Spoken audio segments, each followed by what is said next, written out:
જય દ્વારકાધીશ. જય દ્વારકાધીશ. આપ શ્રી કે ગામથી આવો છો? હું મુંબઈ સાંતાક્રુઝથી આવું છું.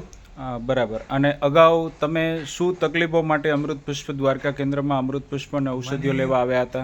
મને પેટનું કેન્સર થયું હતું જી. ને એના માટે ફેસબુકમાં ને એમાં તમારું જોયું મારા છોકરાએ ને એને બહુ વિશ્વાસ બેઠો ને 2-3 રિવ્યુમાં એને ફોન પણ ડાયરેક્ટ કર્યા એ લોકોને જી. કે આ મેં જોયું તો કે નહીં બહુ ફાયદો છે. એટલે મારો છોકરો આવ્યો, પહેલી વખત 1 મહિનાને લઈ ગયો, પછી 3 મહિનાને લઈ ગયો, પાછો 3 મહિને લઈ ગયો. ત્યારે તો મારી એવી તબિયત થઈ કે 3 થી 4 કિલોમીટર રોજ સવારે ચાલુ છે. બરાબર. અને તકલીફ હતી ત્યારે તમારી સ્થિતિ શું હતી એ ત્યારે જણાવો. મારી 48 કિલો વજન હતું અને બેઠો હોય ત્યાંથી ઊભો કરવા માટે 2 જણે હાથ પકડવો પડતો હતો ને આજે 64 થી 65 કિલો વજન છે. અને એની ભેગું મને એક સૌથી મોટો ફાયદો થયો, 35 વર્ષ જૂની મારી સુગરે વહી ગઈ.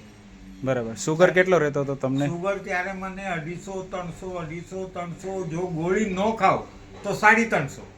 અત્યારે 160, 70, 80 અને રેન્ડિયમ કરાવી તો 6.4 આવી. આ 4 દિવસ પહેલાનો રિપોર્ટ. ખૂબ સરસ. અને પાછા આપણે જે અગાઉ તકલીફો હતી એના રિપોર્ટ્સ બધા નોર્મલ, પેટ સ્કેન સુદ્ધા નોર્મલ આવ્યું છે મારું. ખૂબ સરસ. તમારું આખું નામ જણાવો. રાજેન્દ્ર વ્રજલાલ નોતરિયા.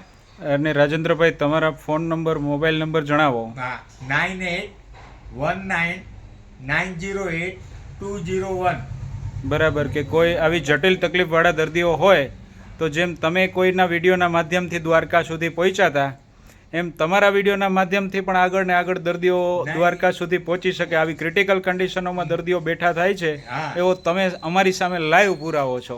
નહીં, લાઈવ પુરાવો છો ને. હું તો જેટલા મળે એટલા એને કહું. મેં કીધું પૈસા માટે નહીં, પણ તમે અહીંયા જાઓ, અહીંયા તમે નિરાશ થઈને પાછા નહીં આવો.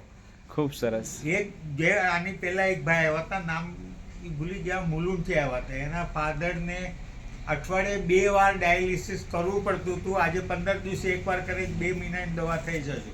ખૂબ સરસ. જેથી કરીને હા, બસ તમારા માધ્યમથી પણ લોકોને એક સાચી દિશા મળે કે ભાઈ અમૃત પુષ્પ દ્વારકા કેન્દ્રમાં આવા ઉપચારો થાય છે. તમે પણ થોડો અભિપ્રાય તમારો આપો કે તમારા ફાધર છે ને? જી.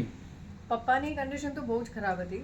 જી. અને ફર્સ્ટ કીમો લીધા પછી તો હું ને ભાઈ લિટરલી હિંમત થઈ ગયું હતું કે ભાઈ હવે જેમ છે એમ રહેવા દઈએ, જેટલું ખેંચી શકે એટલું. અને વિધિન 6 months અમે પપ્પાને લિટરલી હરતા ફરતા જોયા ઘરમાં. બહાર ન્યૂઝપેપર લેવા જાય કે દૂધ લેવા જાય એટલા એક્ટિવ થઈ ગયા. અત્યારે literally half an hour 45 minutes પોતે વોક કરવા જાય છે. ખૂબ સરસ. એટલે તમારા વિડીયોના માધ્યમથી પણ તમે ઘણા બધા દર્દીઓ આપણા વિડીયો જોતા હોય છે. બધાને રિક્વેસ્ટ કરીશ કે એલોપેથી લેવા પહેલા એકવાર અહીંયા આવીને 1-2 મહિનાની દવા ટ્રાય કરી લો. તમે લોકો પાછા નહીં જાઓ. 100%. ખૂબ સરસ. જય દ્વારકાધીશ. જય દ્વારકાધીશ. આ પણ એની જ દવા લેવા આવી છે એની માટે. થાઇરોઇડ છે. આને મારી દવામાંથી 1 મહિનો લીધી, થાઇરોઇડમાં નોર્મલ આવ્યો, દવા ગોળી ખાધા વગર. એમ? હા, મારી વાઈફને. ખૂબ સરસ, ખૂબ સરસ. જય દ્વારકાધીશ.